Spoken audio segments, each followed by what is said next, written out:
Okay, seniors, this is attempt number 4 or 5, I think, of getting this to work. A little bit too much jumping around, I think, is the problem. You're going to be starting today, probably when you're watching this video, downloading the template for the senior project. And you're going to be working from this for pretty much the entire year. So I just want to make sure we're all on a similar page with that. And I've gone through the trouble of making the template for you for that. And you're gonna have I'll add some more directions on here for you probably tomorrow as well. But just to make sure that you are saving in the right place, all that kind of stuff. So we'll go through all that. So if you end up clicking on that link, so this link right here, again, there'll be additional directions after that. But if you click that link first and it takes you to here, it might ask you to actually log into the to your Microsoft account, which is totally normal, but it should take you to this particular template, and this is what you'll be using to write your senior project. Now it looks a little funky in the browser version of Word, and we'll talk a little bit more about the idiosyncrasies of that in class. And I'll talk to you more a little bit too about like what all this stuff is, because some of you are probably overwhelmed even looking at this. Don't worry about it too much. We take it bit by bit. But first, what I need you to do is to save a copy of it. So on your iPads, you should have a menu that looks similar to this. And what you want to do is you want to download a copy. You might also have Save As activated on your iPads. I do not for some reason. And I wouldn't worry a ton about that, but because there's a way to save it and download a copy to your OneDrive anyways. But you want your own copy of this. You don't want to be editing the master template. So you click it, download a copy, and typically speaking, it downloads it. And then afterwards, let's go to my downloads. Mine is right here. And what this looks like then once you open it.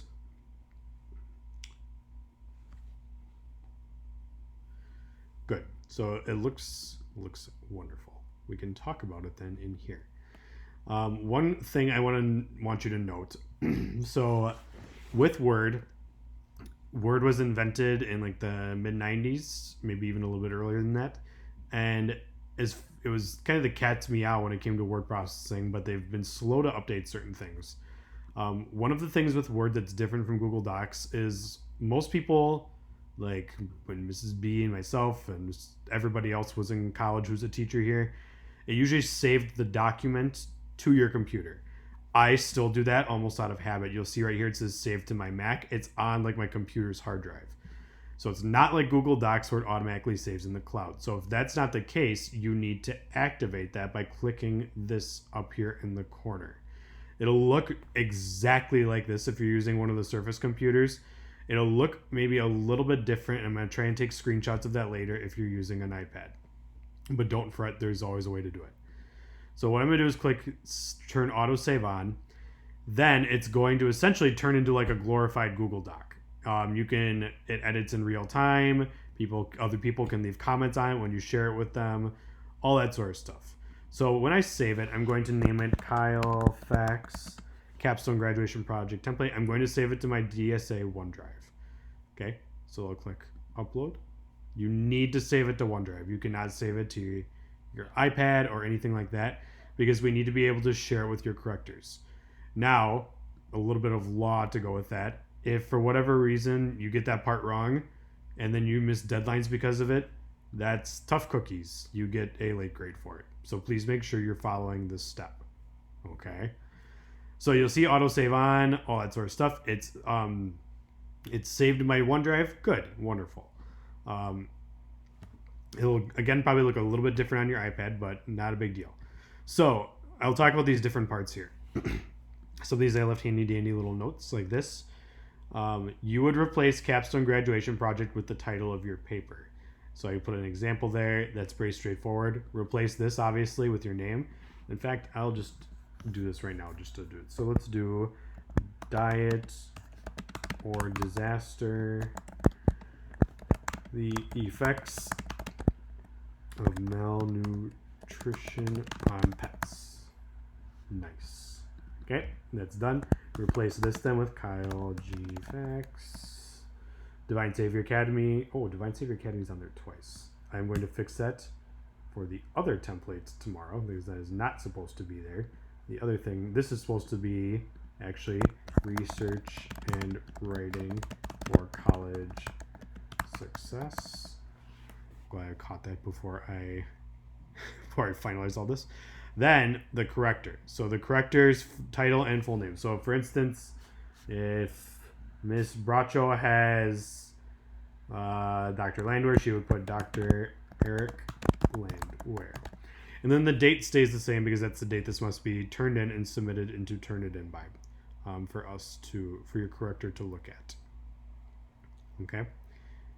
Hopefully that'll make sense for that part. Abstract, we'll talk about this later. The abstract is optional still this year. It's more professional to have one and give kind of like a half-page description of your paper, but you don't need to worry about that a ton right now.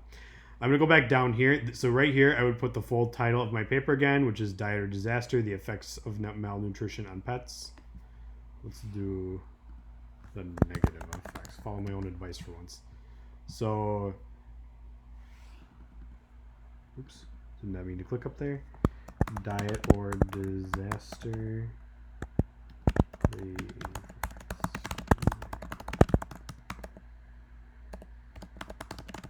Okay. And then after that, no other spacing. Never ever put spaces between these parts. This is how it's supposed to look. So if you do this or that, and then like go down here and start typing, that's wrong. Leave it just like this.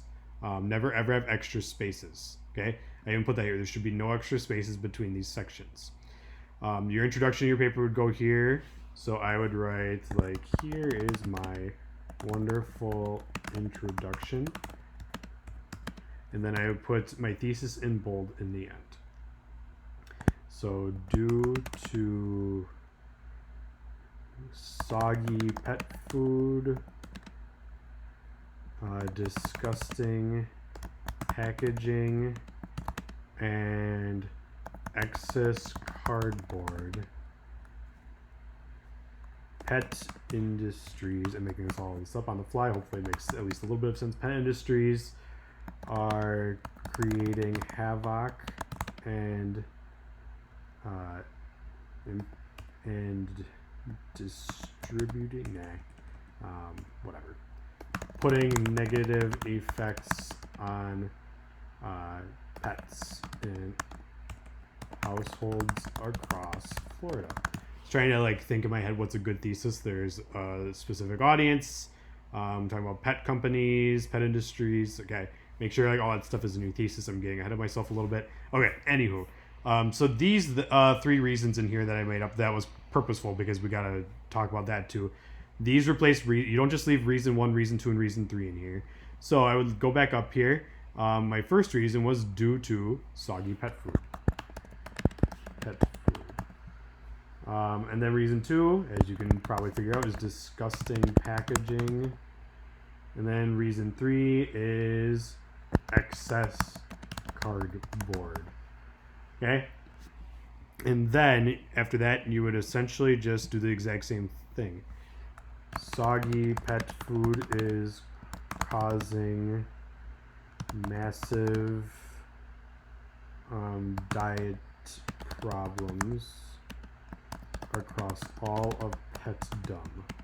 That's not a real word, but I made it. It's fine. The packaging that wet cat food is in is detrimental to our cat's diet. And then too much. No, there is too much cardboard in pet food. Okay, whatever. You get the point. Each of these should look like this, and then you just write. Okay. We'll talk about that more later. And then finally, the counter argument. Now, this is a little bit different. I'm probably going into too much detail here, but that's okay. The counter argument, that can be left alone. I would not change the title of that because you want to be very clear where your counter argument is in this paper. And in some papers in college, that might be a little bit different. But for the sake of this one, we just want to leave it like this. You would type your counter argument here. My counter argument is who cares? Their pets.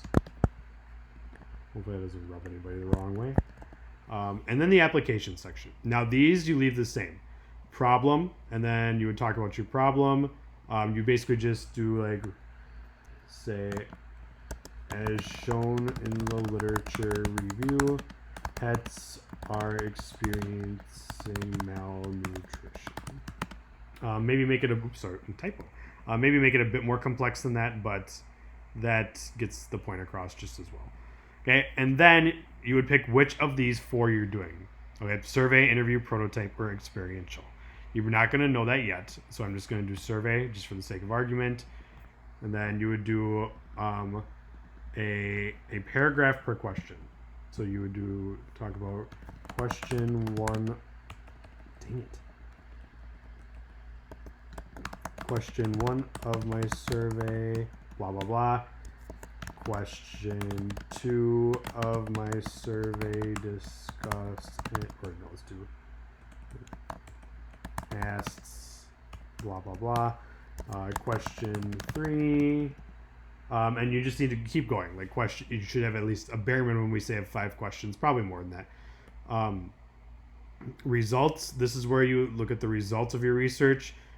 Talk about kind of what the survey or interview results said and how they aligned with your thesis and your literature review. Do they prove your thesis, or did you have to survey DSA students who don't even own pets? That's what you can also talk about that on limitations. I'm not going to get too ahead of myself, but you want to talk about the results here. And then implications. This is new. And I accidentally left the solution text for that. It used to be called the solution section. But what would be some things that you talk about as like different implications for things we can fix with pet food, or just things that are kind of have like broader impact on like the pet community or whatever. If that makes sense. Okay. And then limitations. We'll talk. I'm not going to focus on this a ton because we're a ways off from this. And then limitations is essentially like, did your survey have flaws in it, or did your interview have flaws in it? Okay. And then finally, your conclusion. That's a long ways away, so I'm not even going to talk about that. That you can leave just as conclusion. Appendix, figures and data. Again, don't worry about that a ton. We will worry about that a different time. Now, one other thing I do want to talk about is starting this year, and this is what we need the laptops and or Macs in the Mac Computer Lab for. We are going to be using, and it should already be set to APA for you. We are going to be using this to create our citations today. So this is a citation builder, and it's much, much, much better than using Zotero or the things I've tried to use in years past. And I'm going to show you actually really quick just how simple it is. So I already have like a bunch of stuff in here because I'm writing a thesis. In other words, a like 70-page senior project. And this doesn't actually have all my sources, but that's okay. We can just use one for the sake of argument. Let's take this one, this Akram one. What I'm going to do is copy this over to my current list. Like these are ones I've all used in the past, but this is like just for this paper. So I close this and it shows up right here. And what I can do here is if I click this drop down area and click update citations and bibliography, hey, there it is, because I already entered in all this information. And what you have to do is if I click edit source, it'll ask for all of like the pertinent information that you would need, like article in a journal. That's all of your scholarly sources right there. It would ask for all these bibliographic fields, and then that's it. You have to just put it in like that, and it's good to go. Now, if I actually want to put it in here too, here's another cool thing you can do. So if I were to add in a citation here, let's do insert citation. Oops, sorry, no, that's not what I want. Insert citation is for adding a new one. Let's say I just want to use this one. So I go here to this spot, double click on it, and there it is. Now, if you need to add a page to it too, you can do edit, right click on it or control click on it. and do edit the citation, and then I would just add pages. So let's just do page 102. And it does all of that formatting for you perfectly. You do not have to mess with it as long as you entered in the citation correctly. You won't have Dr. Landwehr or me or Dr. Droji, doesn't matter who. We won't. We hopefully will be harping on you less about formatting this year. So it's really cool, and I'll give you kind of a better, more in-depth demo of it maybe once we get writing the paper. But just know that that's the best way to really take all the data that you're collecting right now on your sources and to put them. I'll show you one other quick little thing here before this video gets any longer. And I'm going to click Citation Source Managers. Yeah, that's a tongue twister. And I'm going to add a couple other ones here. So let's add Bruegel. Let's add my guy Ingersoll. And let's add Watson. Okay. And I'll even add a source that I didn't have a author for, the Education Trust. You'll notice the check mark is in there because I'm actually using that in the paper. So it's got all these in here, right? Now if I go back here and click this arrow by bibliography and do update citations and bibliography, there it all is, and it is should be formatted properly. Now that was with 6th edition, so there might be a couple minor things you need to fix, but by and large it should be in pretty good shape. Word knows APA style pretty well. I do not know why this is grayed out like that. Let me take a look at that actually. I'll take a look at that once I sign off here. That's enough for this video. There will also be detailed instructions on OneNote tomorrow in class. Have a wonderful rest of your day.